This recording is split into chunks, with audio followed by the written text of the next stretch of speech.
आज के समय ऐसे नमूने पैदा हो गए जो सहाबा की जमात को गलत कहते हैं, जिनको दो कौड़ी का इल्म नहीं। मोहल्ले के चौराहे में खड़े होकर वो बयान देते कौन से सहाबा अच्छे हैं और कौन से बुरे, बल्कि हम में से किसी की औकात नहीं कि किसी भी सहाबी के बारे बदगुमानी करे। अहले सुन्नत का यही अकीदा है, हर सहाबी जन्नती है। अगर कोई किसी सहाबी का गुस्ताखी करे या बुरा भला कहे तो वो बदमजहब हो जाएगा, यानी अहले सुन्नत से निकलकर गुमराह हो जाएगा। हुजूर फरमाते हैं, मेरे सहाबा को बुरा मत कहो, क्योंकि अगर तुम में से कोई उहुद पहाड़ के बराबर सोना अल्लाह के रस्ते में खर्च करे तो वो उन सहाबा के एक मूड या आधा मूड खर्च करने के बराबर भी नहीं हो सकता। इस हदीस में सबसे ज्यादा गौर करने की जरूरत है, वो है हुजूर ने फरमाया, मेरे सहाबा को बुरा मत कहो। अब किसी की क्या औकात की अपनी मंदबुद्धि लगाए, बल्कि तुम सहाबा की शान ऐसे समझो कि जब तक हम सहाबा की राह न चले तब तक हमें जन्नत नहीं मिल सकता। जैसे कि हुजूर ने फरमाया, मेरी उम्मत में 73 फिरके होंगे, उसमें से 72 जहन्नम और एक जन्नत जाएगा। सहाबा अर्ज करते हैं, वो जन्नती जमात कौन सी है? तब हुजूर फरमाते, जो मेरे और मेरे सहाबा के तरीके पर होगा। गौर करो, यहाँ हुजूर ने फरमाया जो मेरे और मेरे सहाबा के तरीके पर होगा। अब ईमान से बताओ, जिनके तरीके से तुम जन्नत जा सकते, तुम उन्हें ही कैसे गलत कह सकते? दुनिया की सबसे बेहतरीन किताब कुरान है, इसी में तुम्हारा रब देखो क्या फरमाता है। और सब में अगले पहले मुहाजिर और अंसार और जो भलाई के साथ उनकी इत्तेबा किए, अल्लाह उनसे राजी, वो अल्लाह से राजी, और उनके लिए तैयार कर रखे हैं बाग जिनके नीचे नहरें रवा है, हमेशा हमेशा उनमें रहे। यही बड़ी कामयाबी है। अब इस आयत में गौर करो, अल्लाह ने फरमाया जो भलाई के साथ उनकी इत्तेबा किए, अल्लाह उनसे राजी, वो अल्लाह से राजी। खुद कुरान में अल्लाह ने उनके पैरवी करने वालों के लिए कामयाबी का खुशखबरी दिया। अब इतना सब देखने के बाद भी कोई बेवकूफी होगा जो सहाबा को बुरा भला कहेगा।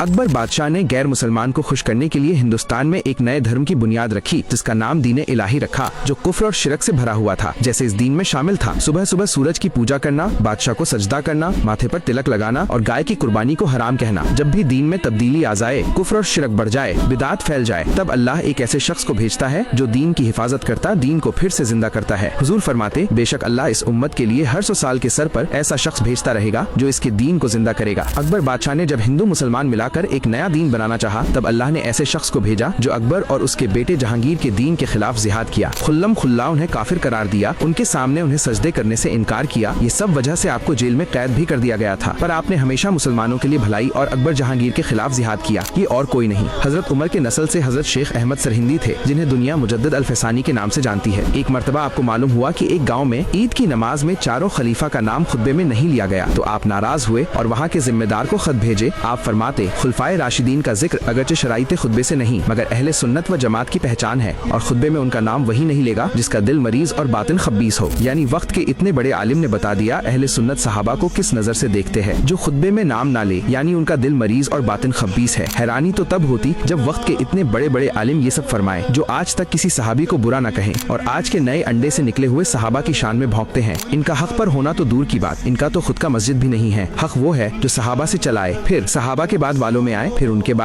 बाद। अब जो डायरेक्ट 10 साल पहले अचानक निकला हो, न खुद की किताबें न खुद का मस्जिद, सिर्फ एक 4x4 का रूम, भला ये हक पर कैसे हो सकते? समझदारों को इशारा काफी है, मंद बुद्धि तो सिर्फ कमेंट में भौंकते हैं।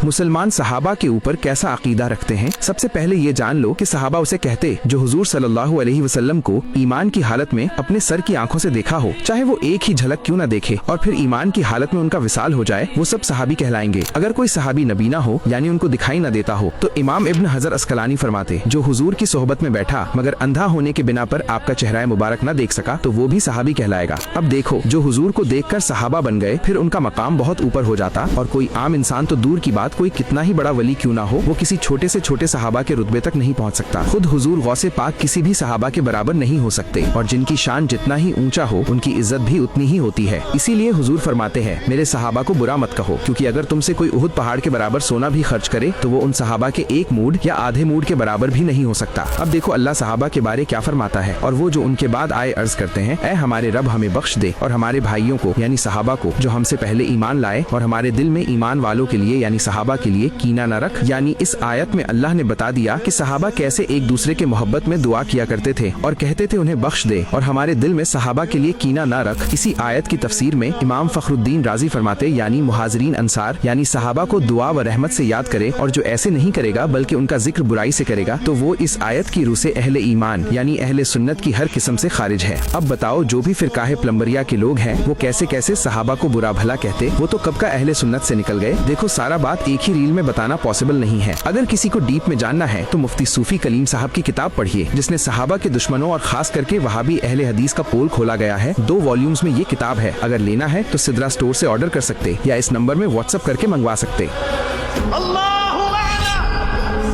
मुसलमान जब भी आपस में टूटकर बिखर जाते या उनके कुछ खुराफात निकल आते या ऐसा फिरका वजूद में आता जो लोगों को गुमराही की तरफ ले जा रहे हो, तब हर दौर में ऐसा शख्स पैदा होता जो उन खुराफात को खत्म कर दे, उन फिरकों का असल बुनियाद हिला दे। उन नेक शख्स को हमारी जबान में मुजद्दिद कहा जाता। इन्हीं के बारे हुजूर फरमाते हैं, अल्लाह इस उम्मत के लिए हर 100 साल के आखिर में ऐसे शख्स को भेजेगा जो उसके लिए उसके दीन की तस्दीद यानी जिंदा करेगा। अब एक चीज जान लो, मुजद्दिद हर दौर में आए हैं, वो एक तरह से चेन की तरह है। देखो, फर्स्ट सेंचुरी में हजरत उमर बिन अब्दुल अजीज और इमाम अबू हनीफा मुजद्दिद थे। सेकंड सेंचुरी में इमाम हसन बसरी और इमाम मोहम्मद बिन हसन शैबानी और इमाम मालिक और इमाम शाफी थे। वैसे ही थर्ड सेंचुरी में इमाम अबुल हसन बिन उमर और इमाम अहमद बिन हम्बल थे। वैसे ही ये चेन चला आया है और 1400 साल पहले से लेकर अब तक आ गया। यानी ऐसे समझो कि अल्लाह फरमाता है और अल्लाह की तरफ उनके हुक्म से बुलाने वाले और रोशन चिराग। ये रोशन चिराग हुजूर सल्लल्लाहु अलैहि वसल्लम को कहा गया है। अब समझो, जैसे एक चिराग हुजूर सरे चिराग को रोशन कर देता, वैसे ही हुजूर भी अपने पास वालों को रोशन किए और वो सहाबा है, और वैसे ही सहाबा ने अपने पास वालों को रोशन किए जो कि ताबी थे, और ताबी ने तबा ताबी को रोशन किए, और ये हक दीन का चैन हुजूर से चलते हुए आज हमारे तक पहुंचा है। और अगर इसी चेन में कभी भी फितना फसाद होता है तब मुजद्दिद पैदा होता और वापस से सब ठीक कर देता। और एक बात जान लो, ये जो चेन है ये हर दौर में सबसे बड़ी होगी, ना कि छोटी मोटी जमात होगी। इस बड़ी जमात को ही सवाद आजम कहा जाता और इसी के बारे हुजूर फरमाते, मेरी उम्मत गुमराह पर जमा नहीं होगी। पास जब तुम उनमें इख्तिलाफ देखो तो सबसे बड़ी जमात को लाजिम पकड़ो। आंख खोल के देखो, यहाँ हुजूर बड़ी जमात को पकड़ने को कह रहे, जो बड़ी जमात अहले सुन्नत है, और उन्हीं को आज कल के नए निकले हुए लोग मुशरिक कहते। पर इनका तो खुद असल नहीं है। जितने भी मुजद्दिद आए सभी को तो ये प्लम्बर गलत कहता आया। जब ये सवादे आजम का चेन वालों और मुजद्दिद को बुरा भला कह रहा, तो भला ये बड़ी जमात से निकला या नहीं? बिल्कुल निकला, और ये गुमराह भी हो गया।